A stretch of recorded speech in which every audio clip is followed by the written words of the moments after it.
So she sued this wife and she was like, I want adultery damages for the amount of 150,000 US dollars. Yep.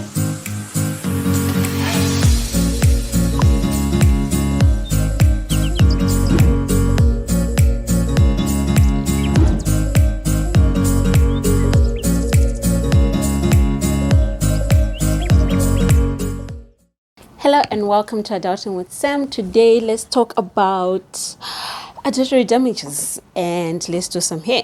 Okay, let's do this hair. I'm going to be using Mudiwa products and products made in Zimbabwe. I'm going to be using freeze styling gel to do my hair with a towel. Anyways, so if you are married, in terms of the Marriage Act in Zimbabwe, you can sue for adultery damages if your spouse is cheating. So it's not that you're going to sue your spouse. I think it's hard to talk and do my hair at the same time, but anyways, it's not that you sue your spouse. By the way, I talk about these things, some cases that I come across when I'm doing my research for something, because I find them interesting, and I just want you guys to tell me what you think about it really. Like, what do you think about adultery damages? Is it still necessary to have adultery damages in Zimbabwe? Because other jurisdictions, South Africa, Namibia, and I think Botswana have, come to a point where the courts have said adultery damages are no longer necessary. Like, it's the 20th century. What do you need adultery damages for?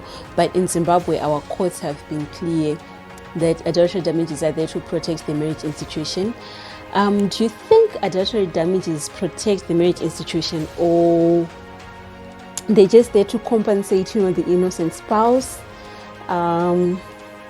Does that protect the marriage institution? I don't know. But anyways, let's review a case in point. There is a case, P versus D, where, okay, I supposed to say P versus D is sort of to protect the innocent spouse. So let's just refer to it as P versus D. I'm going to use the Mudiwa shea butter. Well, I'm going to use shea butter. Shea butter softens my hair, so I'm just going to apply just a little bit, just to soften my hair. It doesn't really do much, like when it comes to hair growth or anything. It just softens natural hair for me. So in P versus D, so you understand that in adultery damages, you're married to your spouse. In terms of the Marriage Act, you can sue the third party. Like when you're suing, you're not suing your spouse for damages. You're suing the third party, the one who has been cheating, with your spouse. That's the one you sue. That you sue the third party. I don't understand why you have to sue the third party. Like, you're not married to the third party. The marriage contract is between you and your person. But anyways, in terms of the law, you sue the third party for adultery damages if you feel like it. So that's in terms of Zimbabwean law. So in P versus D, the parties had been customarily married, and then they went to South Africa, and then they contracted their civil marriage in terms of South African law. Now the husband, they maintained their marital home in Bulawayo.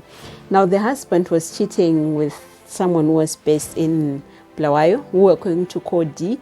So he was cheating with D, and during the hearing of the case, the plaintiff P, the wife, was actually saying they'd actually have sexual relations in her home, like in their marital home. So she sued this wife and she was like, I want adultery damages for the amount of 150,000 US dollars.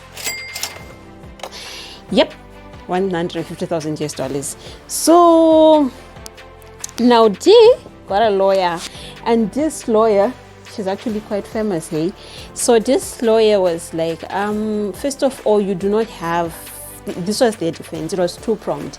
It was based firstly on jurisdiction. Like, I'm not going to get into the issues of jurisdiction, but she was saying P, like the wife, did not have, the Zimbabwean courts did not have jurisdiction to do with this issue because, well, the marriage was in South Africa, it was contracted in South Africa, and in terms of South African law, you can no longer sue for adultery damages, which was quite interesting. But the court was like, no, these guys were cheating here in Zimbabwe. So the cause of action arose in Zimbabwe. So the courts in Zimbabwe have jurisdiction to do with this. And in any case, the plaintiff is Zimbabwean. She has dual citizenship. She had dual citizenship. So the courts were like, no, we have the right to deal with this case, you know. So the issue about jurisdiction was dismissed. The plea about jurisdiction was dismissed. And then now here comes the interesting part. I actually use a towel, yes, for my hair. Now here comes the interesting part. So G, the one who had been cheating with P's husband, submitted that, you know, adultery damages are not constitutional because it's suing someone for, you know, freedom of association, right to privacy. Like you have the freedom to associate with whoever you want in terms of the constitution, and you have a right to privacy, you know.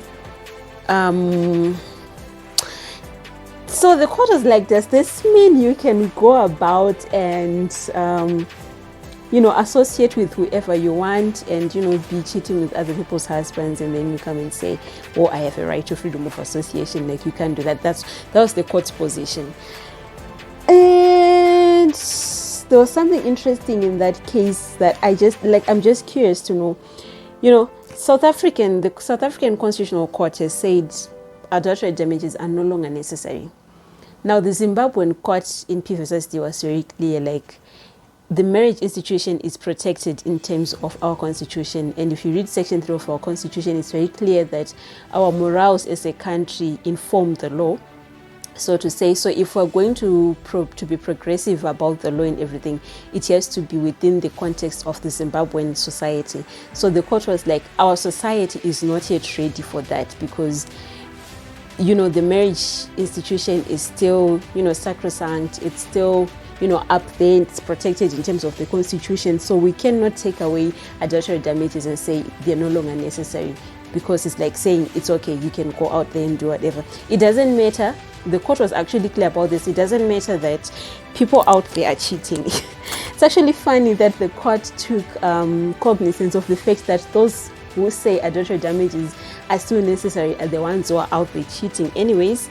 But yeah, so the court was clear, and the court went on to say there still hasn't been enlightenment in courts. It was in courts, so enlightenment on the issue of doing away with adultery damages. So I am just curious to know, do you guys think adultery damages are not necessary? Like, should we do away with adultery damages? Should you be allowed to go and, you know, cheat on your spouse, and then your girlfriend or your boyfriend, dude, okay, your girlfriend doesn't get sued because it's mostly men cheat, right? But yeah, I don't know. I don't know if I'm going to reveal the South African constitutional case that ousted adultery damages, you know, that declared that adultery damages are no longer necessary. I want to know the reasons. So, do you guys think it's no longer necessary to have adultery damages in Zimbabwe? Is our society ready for that? Like, should you not be able to sue the third party? You know, when I was in law school and I was doing family law, my first impression about adultery damages was like, oh, so we're compensating the, you know, the innocent spouse, because there's contumalia. We're compensating the innocent spouse for the pain and the hurt and the indignity that comes with, you know, people knowing that your husband or your wife was cheating on you. So why should you be suing the like the third party? Shouldn't you be suing your spouse because the contract is between you two? But anyways, no, that's not how adultery damages work. You sue your husband's girlfriend.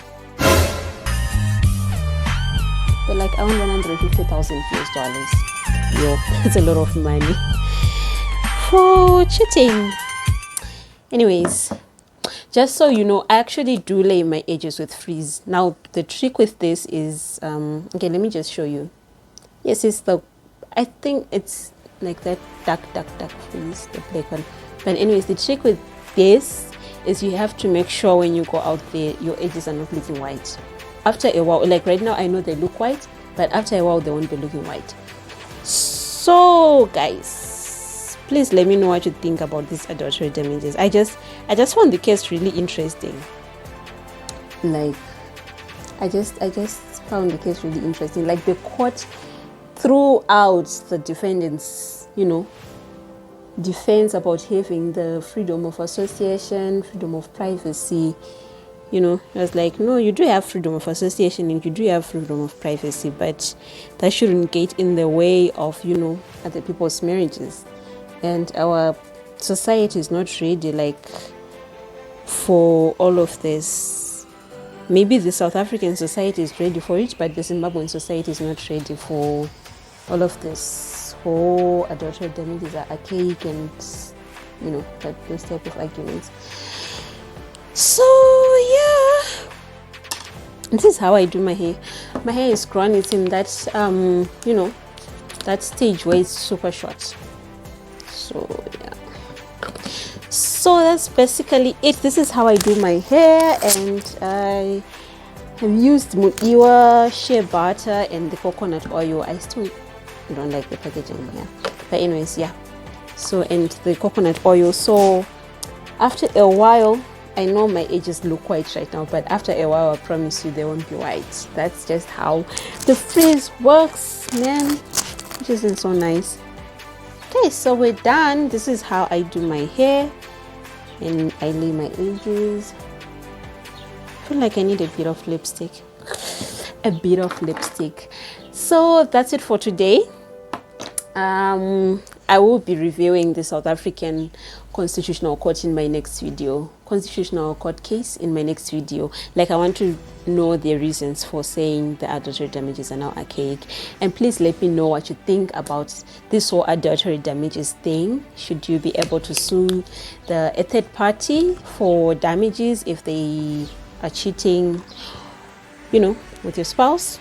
If your spouse is cheating on you with somebody, should you be able to sue that somebody? Like, I want $150,000. Anyways, that's it for today. Have a good day. Let me know if you have something that you want me to review. Do you have a project that you're making yourself in Zimbabwe, a local project, a local service? Do you have a legal case? Are you a lawyer and you have a legal case and you feel like you've done so well with it and you want me to review it for you? Please let me know. Have a good day and goodbye.